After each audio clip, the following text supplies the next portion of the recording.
Сәлем достар, бүгін 110-шы сабақты өтетін боламыз.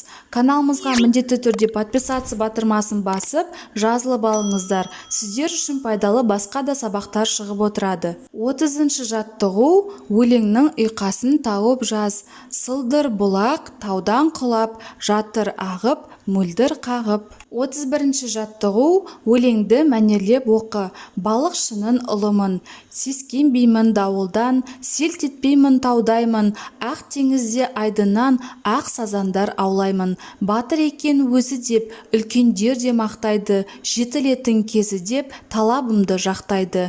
Ел сенімін ақтайтын балалардың бірімін, мәңгі тыным таппайтын балықшының ұлымын. Өлең қай жақта айтылып тұр? Өлең бірінші жақта айтылып тұр. Өлең неліктен балықшының ұлымын деп аталып тұр? Өлеңнің балықшының ұлымын деп аталу себебі, оның әкесі балықшы екен, балық аулау кәсібімен айналысады. Соны көріп өскен бала да балықшы болған.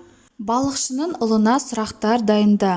Теңіз айдынына шыққанда қорқыныш сезімі болды ма? Бала қандай балық түрін аулады? Балықты қайдан аулады? Теңізде болатын дауылдан қорықты ма? Үлкендер оны қалай мақтайтын? Өзің қандай баламын деп жазады. Мәтіндегі мағынасы түсініксіз сөздерді белгіле. Олардың мағынасын сөздіктен біліп ал. Мәтіндегі түсініксіз сөздер: сескенбеймін, селт етпеймін сөздері. Екі сөзде қорықпаймын деген мағына береді. 32-ші жаттығу: өлеңнің тыныс белгілерін қойып жаз. Су табиғат байлығы, өзен көлге барғайсын. Кемі 2 рет әр күні суға түсіп тұрғайсын. 33-ші жаттығу: ребусты шеш. Шешуіндегі сөздерді қатыстырып, сөйлем құра. Бізде елік, уық, алма және тырна бейнеленген. Бұл ребустың жауабы 56. Сөйлем құрасақ, менің атамның 56 жылқысы бар. Ребустардың шешуіндегі сөз сан есім екенін дәлелде. Бұл сан есім өйткені заттың санын білдіреді. Қанша деген сұраққа жауап береді. 34-ші жаттығу: жұмбақты оқып, шешуін тап. Дәмі де жоқ, түсі жоқ, пайдаланбас кісі жоқ. Жұмбақтың шешуіндегі сөзді сипатта. Сен бұл сөзбен қандай жұмбақ құрастырар едің?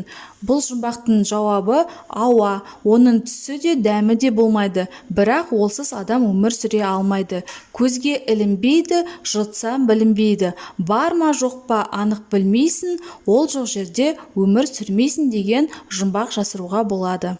Осымен біздің сабағымыз аяқталды. Каналымыз пайдалы болған болса, лайк басып тіркеліп қойыңыздар. Жаңа видеолар сізге бірінші болып көрінеді.